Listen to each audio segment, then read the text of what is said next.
নমস্কার বন্ধুরা, কেমন আছেন সবাই? ফ্যামিলি কিচেনে সবাইকে স্বাগতম। আবার একটা নতুন রেসিপি নিয়ে আপনাদের মাঝে হাজির হয়েছি। এই রেসিপিটা আমি করছি না, আমাদের বড় মেয়ে করছে। সে নাকি আজ পেঁয়াজের পায়েস বানাবে। শুনেছেন কখনো? আমি তো শুনে অবাক, কিন্তু অবাক হওয়ার কিছুই নেই। সত্যি সত্যি পেঁয়াজের পায়েস খেতে খুবই অসাধারণ লাগে। পেঁয়াজ দিয়ে যে এত সুন্দর পায়েস বানানো যায় এই প্রথম দেখলাম। তাহলে দেখতে থাকুন সে কীভাবে পায়েস তৈরি করে। পায়েস তৈরি করার জন্য সে 4টি গোটা পেঁয়াজ নিয়েছে। প্রত্যেকটা পেঁয়াজ 4 ভাগ করে তার ভিতর থেকে পাপড়ি বের করে নিতে হবে।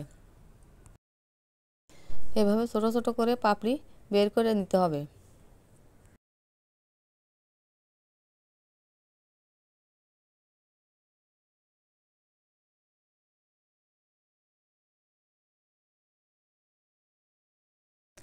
এখানে 4টি পেঁয়াজেরই পাপড়ি বের করা হয়ে গেছে। জল দিয়ে একবার ধুয়ে নিতে হবে। কড়াইতে জল দিতে হবে। জলটা একটু ফুটে আসলে তাতে দিতে হবে পেঁয়াজের পাপড়িগুলো।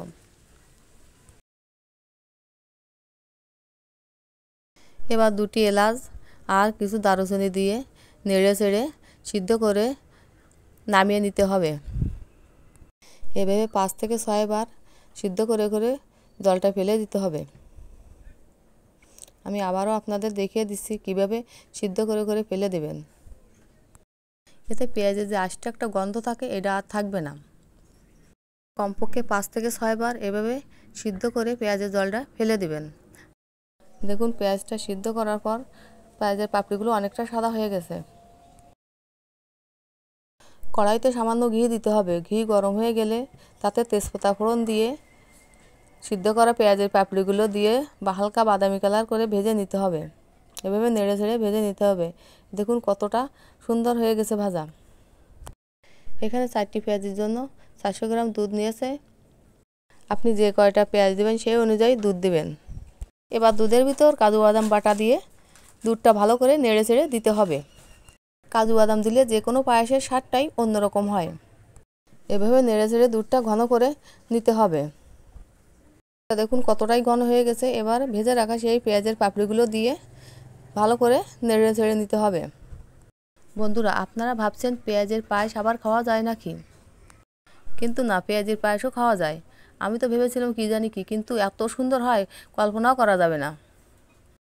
স্বাদ মতো লবণ দিয়ে ভালো করে নেড়ে ছেড়ে নিতে হবে। এবার পরিমাণ মতো চিনি দিতে হবে। এখানে 1/2 কাপ চিনি নিয়েছে। চিনি দিয়ে এবারও ভালো করে নেড়ে ছেড়ে নিতে হবে।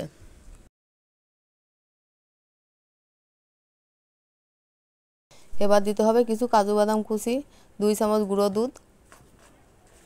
দুধ এবং কাজু বাদাম দিলে পায়েসটা খেতে অনেক সুস্বাদু হবে। এভাবে সব কিছু ভালো করে নেড়ে ছেড়ে ঘন করে নিতে হবে।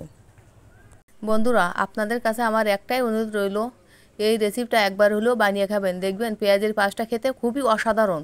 একবার খেলে বারবার খেতে মন চাইবে। পায়েসটা হয়ে গেছে, এবার নামিয়ে নিতে হবে। দেখুন পায়েসটা দেখতে কত সুন্দর হয়েছে। মনে হচ্ছে এটা লিচুর পায়েস।